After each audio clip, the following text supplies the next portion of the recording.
ఒక చిన్న గ్రామంలో శేషయ్య అనే కటికపేద రైతుకూలి ఉండేవాడు.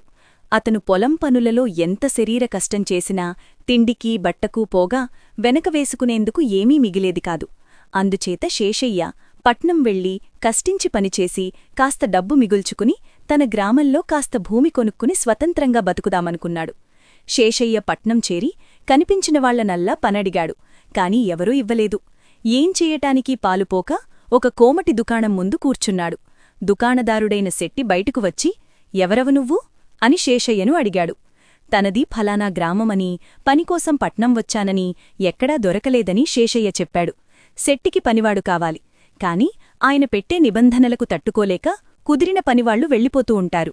ఈ పల్లెటూరివాడు అమాయకుడిలా ఉన్నాడు, కొంతకాలమైనా నిలకడగా ఉంటాడేమో అని శేషయ్యకి అనిపించింది.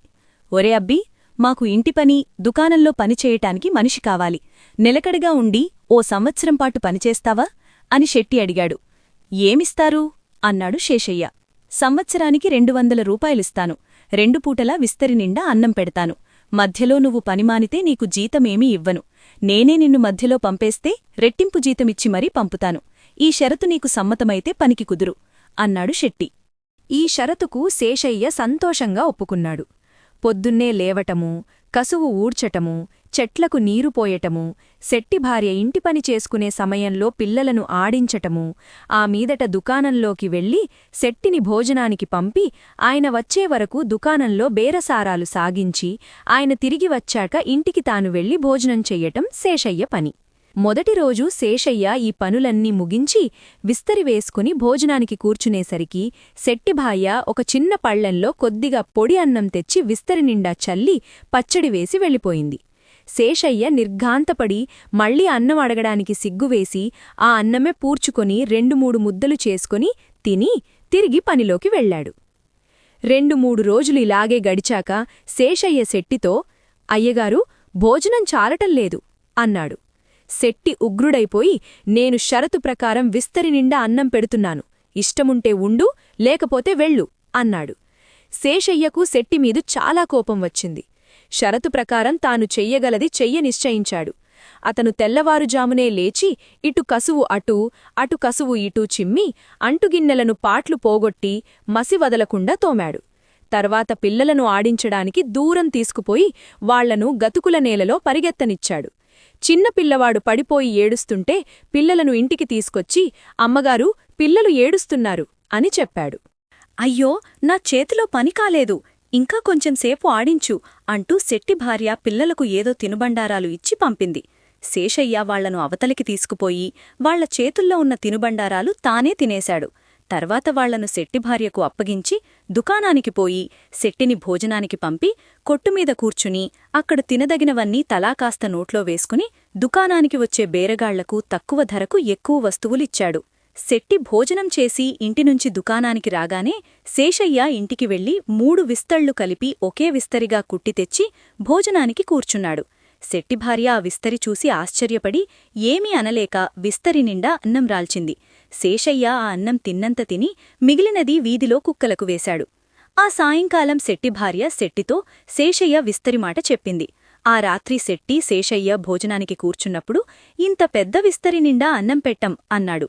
మీ షరతులో విస్తరి పెద్ద చిన్న అనే మాటలేదు, కావలిస్తే నలుగురిని పిలిచి అడుగుదాం అన్నాడు శేషయ్య. నలుగురికి ఈ గడవ తెలిస్తే తన పని నవ్వుబాకవుతుందని శెట్టి మాట్లాడక ఊరుకున్నాడు. శేషయ్య ఉదయం పూట తోటకు నీరు పోసేటప్పుడు ఒక బొక్కెన నీరు తీసుకుని చిన్న లోటాతో అన్ని మొక్కలకు నీరు పోస్తూ వచ్చాడు. అందుచేత నీరు చాలక తోటంతా క్రమంగా ఎండిపోయింది. చెట్లు ఎండుముఖం పట్టాయి, నువ్వు నీళ్లు పొయ్యటం లేదా అని యజమాని అడిగితే శేషయ్య మొక్కల మొదళ్లలో తడిచూపాడు. శెట్టికి శేషయ్య చేసే పని చాలొచ్చింది.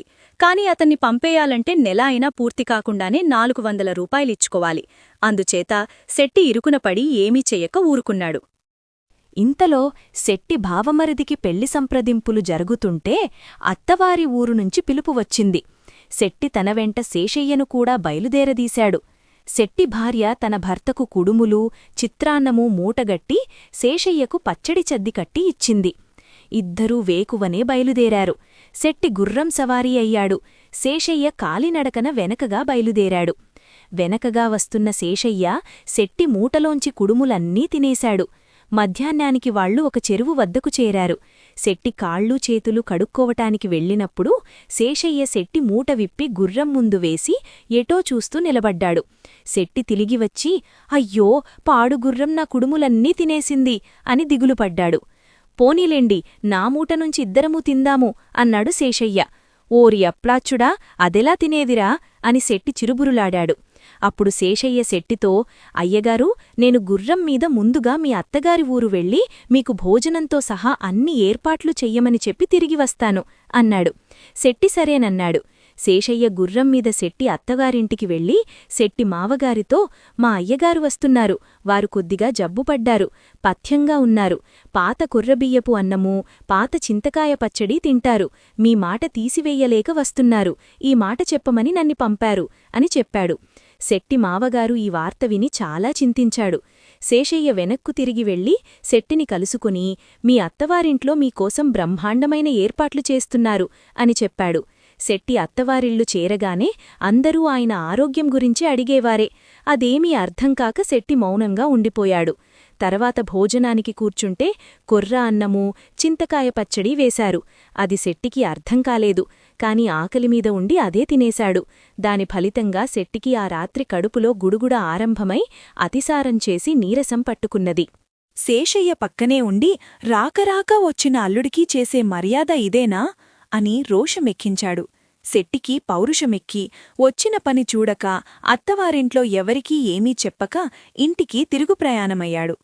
పట్నం కొద్ది దూరంలో ఉండగా శెట్టి, ఓరే శేషయ్య, నువ్వు త్వరగా వెళ్ళి మీ అమ్మగారితో నేను వస్తున్నానని స్నానానికి వేడినీళ్లు వేడివేడిగా భోజనమూ తయారు చేయించమని చెప్పు అన్నాడు.